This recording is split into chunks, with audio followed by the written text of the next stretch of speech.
Hello, hello everyone. To every PCOS girl out there, I would like to say that you will grow through what you will go through. And you're not alone in this. You don't have to be worried. Giving up is just not an option. So you're not alone. We all doctors are also with you. There is an entire PCOS community that is with you. So just take help and reach out there. Absolutely. Now, why have I selected PCOS as a topic today? Because I feel you know, in 10 patients that walk in the OPD, we have about 4 or 5 who are suffering. And many a times they are not even aware that they have some sort of a problem. So I True. think PCOS needs to be attended to. It needs more awareness. And since it's a multidisciplinary approach sort of a treatment that we need to follow, we have a dermatologist with us, very renowned, all the way from Bombay. And my dear friend, Dr. Shaista. In PCOS, we would probably also need a psychologist who can give moral support and that sort of help, and an endocrinologist on board if it goes into metabolic syndrome. So today we have with us Dr. Shaista. After her MBBS, she has done DVD from Bombay and super specialized in laser and aesthetics, Thailand and the USA. She's been trained from stalwarts in the field, and she has her own private practice over the past 8 years in Bombay Central and Bandra West. So I welcome you, Dr. Shaista. Thank you for joining us. No, it's first of all, we go a long way back, so I'm really happy to be doing this with you. And secondly, as we said, PCOS is an issue which is, troubling so many young girls and young women that it's so important that we I'm get not being together. able to hear you. Just Can a you hear second. me? I'm not being able Yeah. to hear you at all. Can the others hear me?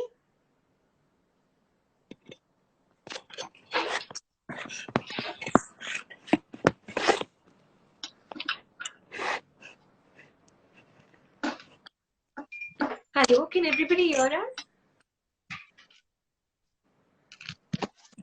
Okay, so I think Himali, the others can hear me. Yeah, true.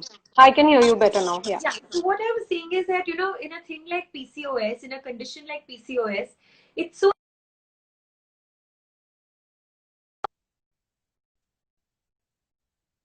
so it's very important for the patient to find a team who is all on the same page and who can work together to make them achieve at least complete remission. Even if it can't be a complete cure, at least the management should be so good that it feels like a cure. Exactly. That is completely something I agree upon.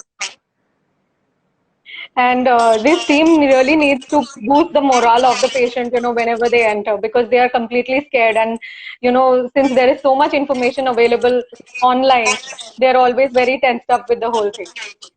You won't believe, just before I started the live, I was talking to one of my friends who's an orthopedic surgeon, and he was in Holy Family Hospital. And he said, just right now, one patient left from the gynecology department, and she was looking really upset because she had been diagnosed with PCOD.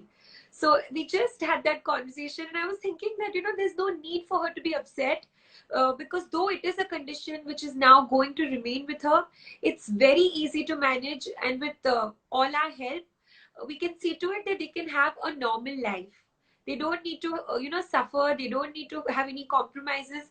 Just good management, and hopefully they are sorted. Absolutely. So I think to begin with, I'm sure both of us agree that as soon as somebody enters the OPD, there are quite a few patients that as soon as they enter, we probably get an idea that this person might be suffering from PCO. So, Right, true. what do you think? What is your take on that? I mean, how do you actually clinically think that okay, this is a person who might be having PCO? So, for us, like for you, because you're an obstetrician also, you might be getting generally patients who are married and who are looking to have a baby or who are already expecting. But for us, we also have much younger girls who are, you know, more troubled by just the acne, or they are just troubled Correct. with hirsutism, which is, you know, facial hair, like the chin, the hair in the, you know, growing into the beard area, like which is not supposed to be commonly seen in women, and the cleavage below the umbilicus. So sometimes we have patients who come in just for, you know, acne treatment or for laser hair removal. We also have girls who are suddenly having a lot of hair fall and they don't even know that they have any other problem. Also, then when we look at these patients, we realize that it's not just one thing. It's not just the acne. The acne is with some hair here. The voice has become hoarse. There is, you know, darkening of Absolutely. which we call as acanthosis nigricans in the medical term. But for them, it just feels like a dirty neck. I also have young girls whose parents come in and say, you know, she doesn't wash her neck properly, doctor, tell her. Oh But it's my. not dirt, you know, it's not dirt. Yeah, That yeah, dirty yeah. pigmentation is actually hyperkeratosis of the skin, which happens very commonly in the PCOD patients. They get skin Right. tags because of the obesity, because they've put on weight. They get a lot of skin tags around the neck, you know, below the developing breasts, in the underarms, in all these areas. Acne again. Of course, there can be acne without PCOD. We have many women who are just suffering from acne, but most of them either are having PCOD or are on the spectrum. So, like, you will be throwing more light on the investigations, but that's when we come to know, and if they do agree to get investigated properly, that's when we can actually find out the root cause and then treat it. Even for hair fall, you know, something Absolutely. as simple as hair fall, it can actually be a hidden PCOD, which they are not aware of. Also, you know, many times I see patients who are not very fat, not very obese. So they say, no, doc, we can't have PCOD. We are not fat. But they might be just having central obesity, just on the abdomen. They might look slim from everywhere else. They can still be patients with polycystic No, ovarian. there are two categories. One is the fat PCO, Yes. and one is the thin lean PCO that we say. But somehow I feel thin lean PCO is more difficult to manage, you know, because if there is Absolutely. obesity, we can tell them there is a lot of weight loss that you can do, and then there are things which are sorted. And so many things correct themselves just by that. But when they're already on the leaner Absolutely. side, we have to work much harder. Yes, absolutely. So, as far as I feel that when a person enters in the OPD, and they, of course, as you said, they look a little bit, the appearance kind of shows. But when we take them for examination, we get a proper idea. They also talk about the irregular menses, and the menstrual history gives a indication that okay, the menses are going haywire, you know. And this has begun since menarche, but probably they are not paying attention to it. And once So we also do they do the not seek treatment, unfortunately, until they come to a point where they are not being able to conceive or something drastic. When we could have helped them so many that is a years. very absolutely, you know, when we ask them about irregular cycles and we say you have irregular cycles since how long, they would probably say since I attained menarche, you know, since Yeah, absolutely. 6 8 years. But nobody is you know, gone and actually shown the doctor or taken some help in the form of anything. And Right. then when we do an ultrasound, we realize that okay, the ovaries, they've become bulky, the volume is more than 10 cc. Yes. You know, the ultrasonic findings are as like we see the fluid filled sacs, there are black sacs, and there is a peripheral appearance of all these outnumbering large number of follicles, maybe even more than 10 Right. on on the outline of the ovaries, and that is when we get an idea that okay, this is PCO. Absolutely. So, you know, my husband is a radiologist. So, though I'm a dermat, I really, really insist on my patients getting an ultrasound as soon as I suspect them. Because not only a Yeah, USG pelvis, even a USG abdomen is so, it gives so many clues. Because something like a fatty liver also can point you towards this, even if, you know, yet there are not many cysts or something. So, it's very important that the patient doesn't resist the investigations that the doctor prescribes, because we are not just telling you to get investigated for the fun of it. Everything is telling us something, you know. Every blood test, like, she throws some light on the blood investigations that we ask. Sometimes it ends up being a long list, But that's so important because, you know, PCOD again can be insulin dependent. It can be because of insulin resistance. It can be only because of the androgens. It can also be a stress related PCOD where we don't find anything in the blood, or it could be hidden where we don't know. Even after all the investigations, we cannot, you know, brand you as a PCOD patient, but we are sure because we've seen so many cases that we know you have it. So maybe, you know, you can throw some light on what blood investigations also you would like to do for the patient. See, as soon as they enter, of course, the ultrasound findings is something that we see visually. But of course, a hormonal checkup would probably give us a more idea. So we see the FSH and the LH, and we see the ratio. Right. So that is the follicle stimulating hormone and the luteinizing hormone. So we get those tests done. We get a thyroid test done, you know, and then of course, if we are doing the hormonal check, we'll also do a prolactin levels if they are planning a pregnancy. Absolutely. Apart from that, we would do the insulin levels because what we have observed is that there is, there is resistance that is seen, insulin resistance. So levels of insulin are higher in blood. Insulin is a hormone that controls the sugar levels. And that's why we say that PCOS patients are more prone to getting diabetes towards the later stage. So we would do an entire profile. Absolutely. For insulin, you know, the values have to be much higher for the person to be diabetic or to actually be in the insulin resistant scheme. But for skin, if it is anywhere above 7 also, we treat them. So we don't wait. We don't want it to go above 7. We just consider that to be high. So it's, as he rightly said, it's so important to get that test done. Right. And then, so what do you think exactly? See, as a lot, like what I said was that in PCO, there is an entire, actually, if we go to see, there is a hypothalamo-pituitary ovarian axis that in our terms, which actually forms a network of hormones. And that is disturbed, because of which, we get to see this ovulation dysfunction, and there are more number of male hormones. So as you said, the coarse male pattern of hair growth happens because of those male hormones which have increased.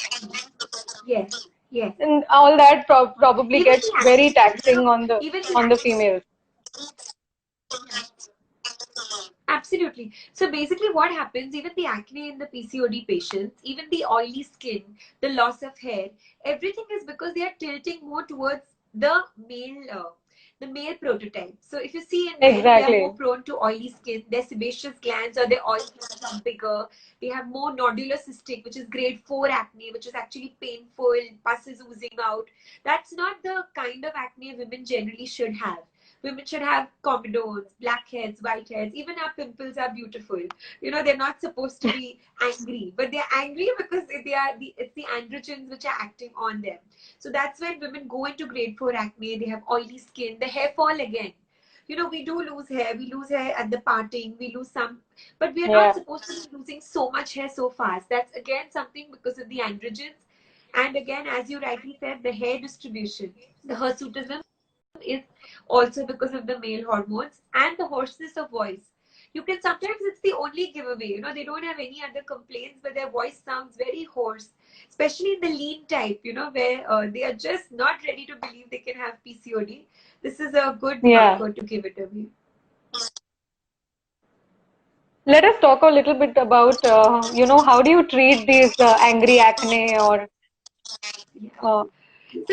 even the hair fall? And people are so much worried about hair transplants and PRPs these days. If you can give us more light on that. Talking about the hair, though hair fall is a lot in women, we are not generally prone to going bald. So we don't really want to do something as drastic as a transplant in women. Like men are still okay for it, you know, when they want to get married or they have something big coming up in their offices, companies, they do go in for a transplant. But women are still more hesitant because they feel they're not going to lose all their hair and it's something too much for them. So again, for the hair fall, so we'll tackle one thing at a time. I'll start from acne. Right. Acne, as I said, is something which is troubling most of our youth today. Either you get it in adolescence, or then you have a baby or two, and then you get the adult onset acne. There are very few women, luckily, who are spared from the acne. So when a woman comes in with a grade 3 or a grade 4 acne, or when a person comes in with that, we generally like to treat them and directly put them on a vitamin A derivative, that is isotretinoin. Right. But we don't do this if we suspect PCOD. Because then what happens is we are going to be able to treat them. It might even go away, but it's just going to come back. So then in that case, we like to do the investigations. Like you said, the ultrasound.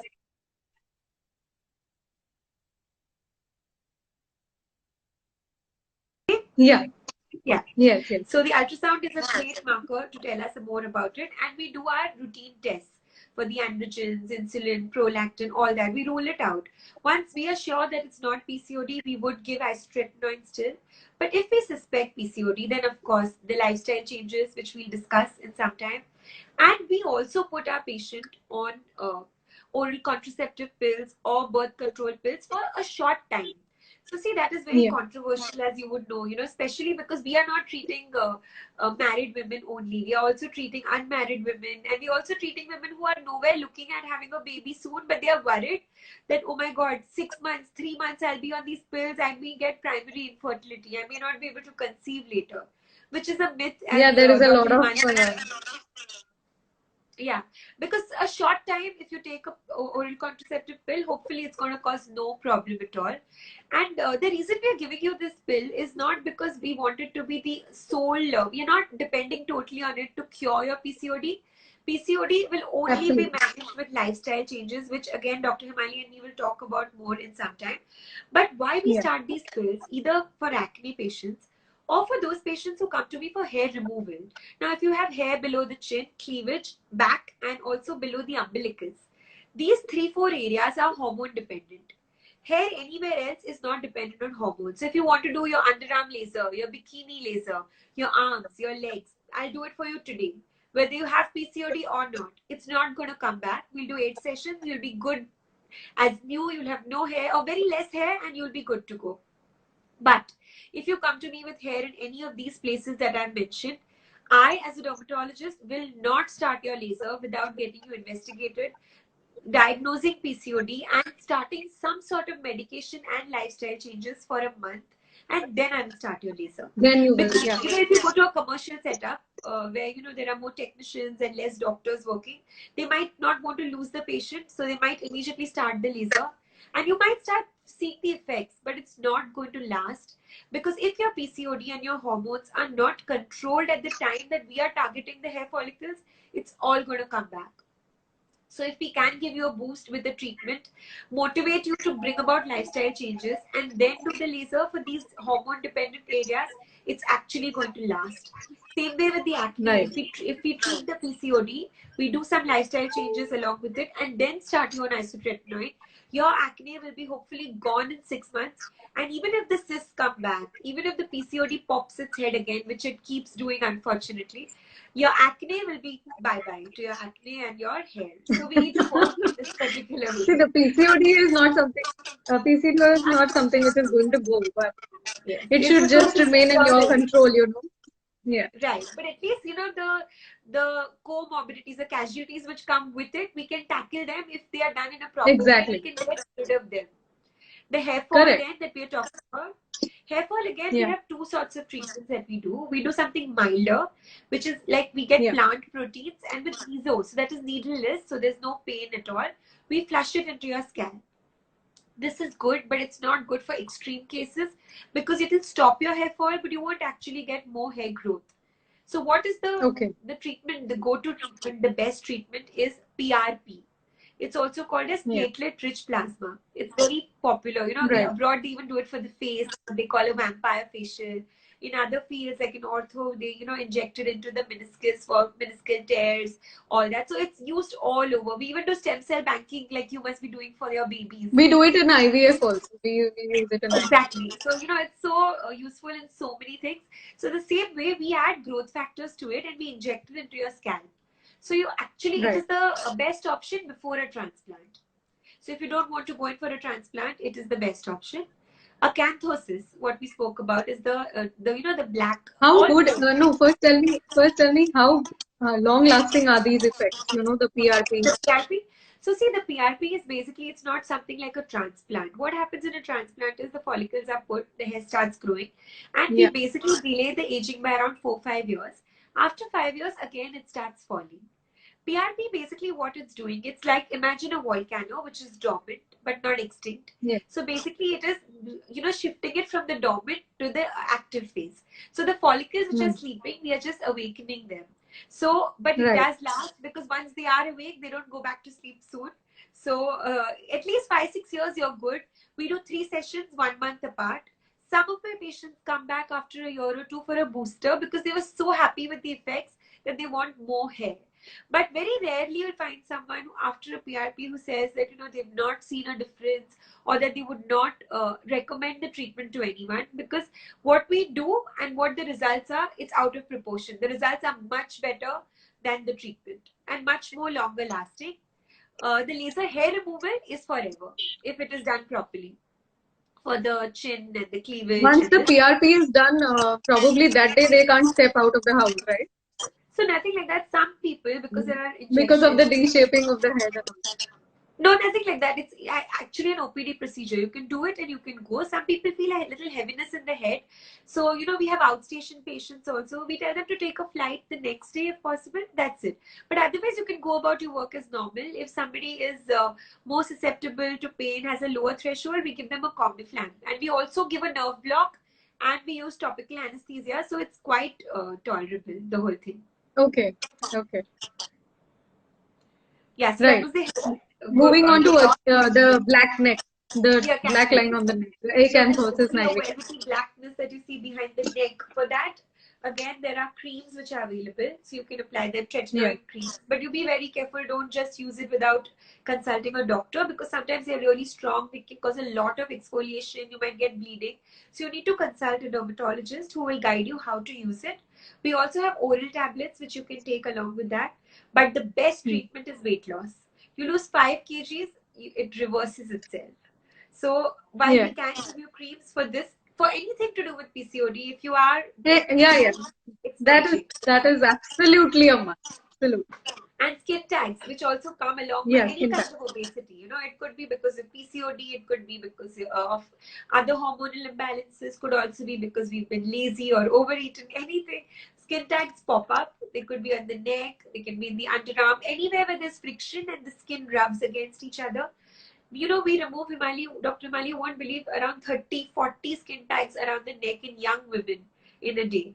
Oh my.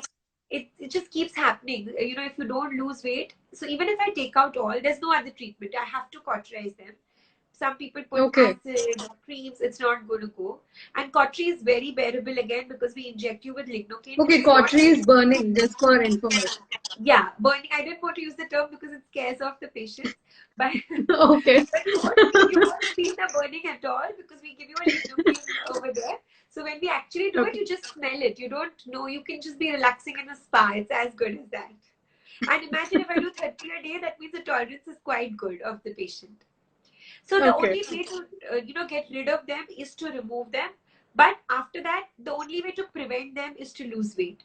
Because if you don't lose weight and you continue your same lifestyle, you're going to get them all again. And it's not like they came back. So you can't go to the doctor and say, okay, you removed it and they all are back. No, they're all new ones. Because you didn't follow your end of it. You didn't take care of your lifestyle. So they are back. For me, it's okay. I've got 30 more to take out. I don't mind. But for you, it's going to be an issue. So please, once we treat you, just you do your end of it. Yeah, true. So, and also for the weight loss again, because this is visceral fat which increases, nowadays we have so many treatments for the subcutaneous fat. Like we freeze it, there's, cryolipolysis, there's so much to do. But because this is visceral fat which is growing, the best way is a good diet and exercise. We can also help you. We have machines like the Ulthera, which is high intensity focused ultrasound. So this can help you in spot areas, like around the abdomen, because the PCOD patients, as we all will agree, Central obesity. it's more difficult to lose weight. So if like Yeah. Dr. Himani and me actually go for a 40 minutes walk, we control our diet, the amount of weight we would lose will be much more than what a PCOD patient will lose when actually they Yeah. need to lose the weight. So it's a vicious cycle. Right. Like so many of my patients say, Doc, I'm working out with my friend and she's looking like a model. I'm still almost the same. So unfortunately, it is because of the PCOD that they are finding it tougher. But if you just put in a little more effort, you're going to get there. Don't lose hope. Absolutely. So would you like to throw some lights on the gynecological complaints that come along with this? The period pain and the irregular periods and that fear that, See, infertility is going to be the end result of this. basically, as soon as we see a PCO patient, of course, there is irregular cycles associated. So by irregular cycles, I mean there is a ovulatory dysfunction that we see. Yeah. So if you generally, if there are couples who are planning a pregnancy, they would want to know when they are ovulating. Yes. And if you don't know when you are ovulating, if your cycles are irregular, if it's a 28, 30-day cycle, we know, okay, 14 day, maybe the 14th day. So probably they would start planning between the 9th and the 20th day. Right. But supposing there is ovulatory dysfunction, they don't know when they are going to ovulate. They don't know if the cycle is going to be a 45-day cycle or a 60-day cycle. Then that day of ovulation gets missed. Right. And then planning a natural Those ones pregnancy are gone. sometimes becomes difficult. Absolutely. So that's how they end up with taking some sort of infertility treatment, maybe in the form of sometimes just help in the form of doing ultrasounds regularly.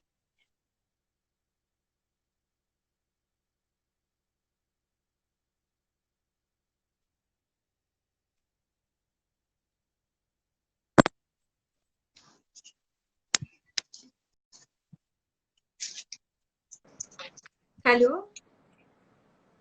Yeah. Am I audible? Are we audible? I can hear you. Okay.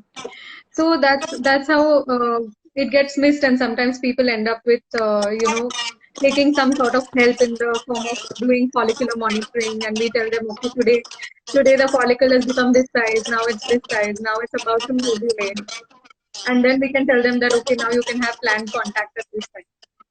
Right. So that is the kind of help we might give to PCO patients.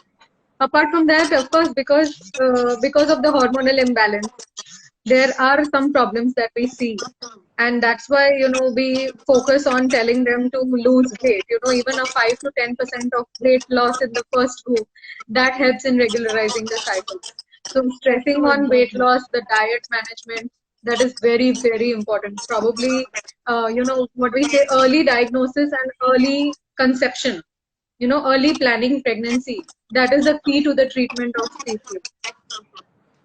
It's unfortunately in today's time things have changed so much, because we all women are educating ourselves more and more, and we are so busy Career oriented. that we are pushing pregnancy to a later stage. But I've got 3 kids of my own, so I can tell those people who are suffering from PCOD that life is not going to stop just because you have children. It all depends on you. Like if you are going to make it all about your Absolutely. kids and stop living, you're going to stop living. But otherwise, you can just enjoy it with them. So if there is a reason why you need to rush, then rush. If you can wait, of course you can wait. But if there is a problem, don't feel it's the end of it. Maybe God is giving you a happiness earlier on. So just go ahead, finish off with this so that then, it is not a burning stress. Because the more you're stressed, the more it's going to cause a problem and this is not going to get cured. That's the reason I encourage my unmarried patients also to take treatment. Because I'm like, if you solve the problem now, then when your clock is on, you're not trying to solve the problem. Because when you're so stressed, cortisols are released into the body and your body goes into a state of chronic inflammation. So because of that, Yes, what's going to absolutely. happen is not only PCOD, you're going to get lots of problems and issues. And it's going to become even more difficult for the gynecologist to treat you, who is on your alarm clock. You're like, oh my God, she's not managed. Let's change the doctor. And that never works. That is absolutely what happens, They just come to us and they say, immediately we want a pregnancy. Now that is not going to happen. You have to give time to treatments also. So in infertility, Otherwise, you have to jump on the last step, which you don't really want to do. every month you feel it's the end when if you don't conceive, don't see the line on the Yes, pregnancy yes. test, you feel like now it's never going to The happen. So worst, I the worst say is the PCOD 2 week can't be wait. priority. Yeah. So that's why After please see after doctors after early. ovulation, the 2 week wait, that is the worst period because they keep thinking about whether they are going to get their menses again or whether it's going And that to. is the time they're Uh, supposed to be most relaxed so that they do conceive, because we want a hospitable environment for the egg. Instead, you're creating a inhospitable environment for everyone around you, not just the but this baby. COVID scenario has probably changed quite a few things. Yeah, yeah, it's put everyone Because in. there was It's no a job great stress time. and there was Yeah. nobody getting up on time and everything was regular. People have conceived like anything. So it is a great time to even treat the PCOD. If any of these patients have younger Absolutely. sisters, whatever, diagnose early. Because what happens when you diagnose early, you can make a lifestyle change early on. Earlier, we are Right. less rigid than what we are now. Like I'm 34, I'm much more rigid now than I was when I got married. Which that happened. You can change your lifestyle and bring about the changes which are required. Then if you wait on it till the train has left the station and it's going really fast and then you're trying to catch it, Yeah. it's even tougher. So get Yeah, true. diagnosed early, change your lifestyle early. Hopefully you won't need to worry. If PCOD is still there, then conceive earlier than what you had planned so that at least that infertility is not an issue. So both of us are covered then. You have good skin and you have a baby and we are sorted. So we should tell them that physical training, physical exercise, that should include cardio exercises maybe 3 times a week and strengthening exercises maybe twice a week. If that goes into your schedule, if you are absolutely following that sort of a pattern where you are concentrating on your physical training, I think that becomes a part and part of life. And then that is some lifelong treatment that you can take for PCO instead of, becoming Absolutely. And exercise is the only onto way of medication. to lose weight. Just a diet is not going to help you. I push my Yeah. patients 20 minutes and then to 40 minutes of cardio they have to do. And most of them don't want to do it. They're like, we have no place in our compound to walk. We are working, they are all working, All all the these reasons, true. women nowadays. So for them, it's just, but they need to do it. Please follow her. Yes, absolutely. You Take good need to do it. stretching, cardio. Also sugar, Swimming, you I can love do sugar swimming. myself, but please, sugar Yeah. is poison for PCOD. Just stop it, cut it out completely. Uh, it's going to be tough, but if you do cut it out completely right now, maybe after some time when it's under control, you can reintroduce a little bit. Maybe instead of Yeah. white sugar, Carbs and starch also. carbs. Absolutely, absolutely. Carbs and starch food. That should be cut down. So carbs you can cut down, sugars you can omit. Absolutely, just substitute it with something else. It's easier said than done, but it's needed. Yeah, you should take foods with low glycemic index. So Right. your sugar level also, it's like a gradual lower curve, rather than having foods with higher glycemic index. So you can take Absolutely. maybe there are cherries, plums, pears, apples. These are the things that you can take. Fermented foods that should be included. So when we fast in Ramzan, we do that during our rosas. We have all this in sehri, so it helps us to go through the entire day till iftar. You don't feel hungry because the body is constantly getting something from what you've eaten.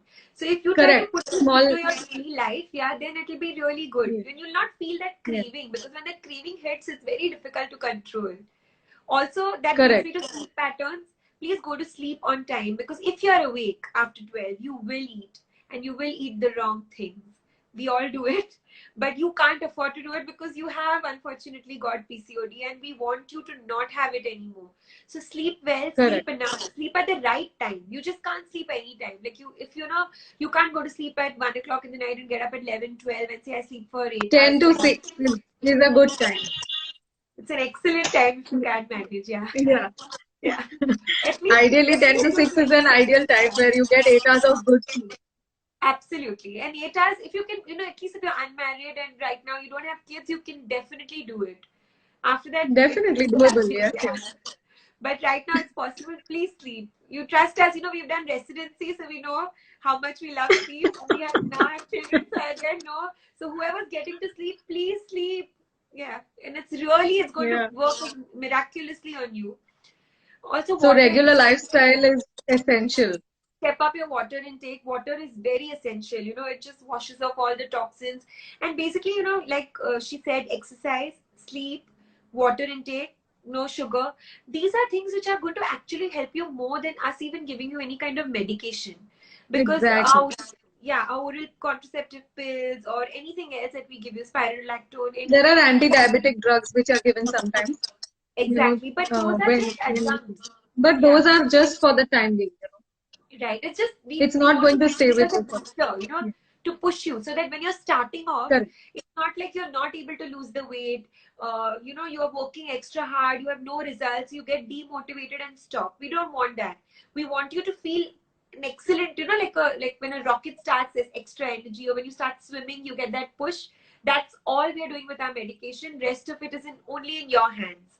The more you help us, the better results we can give you. Absolutely. Fine. So I think, and yes, I also wanted to stress on the fact that if this goes unattended in the early ages, then it might go and end up into a metabolic syndrome where everything gets affected. You might get diabetes, you will have hypercholesterolemia, you will get heart diseases, and then it becomes fulminant. So Absolutely. If you diagnose it early, if you treat it early, if you plan your lifestyle, then I think that will be the best part to take care of everything. And we are here for you, the gynecologist, the dermatologist, endocrinologist. Like she said, psychologists are also so important, but even we do counsel our patients. Like as a gynac, I'm sure Dr. Himali spends so much time with each patient. I also, 20 minutes is like my patients can never leave from the cabin because we love to talk and we love our patients. So we want you to feel so comfortable by the time you go that you understand. But this is a partnership, between the different doctors and the patients. Or you can only feel well if you help us and we work together also.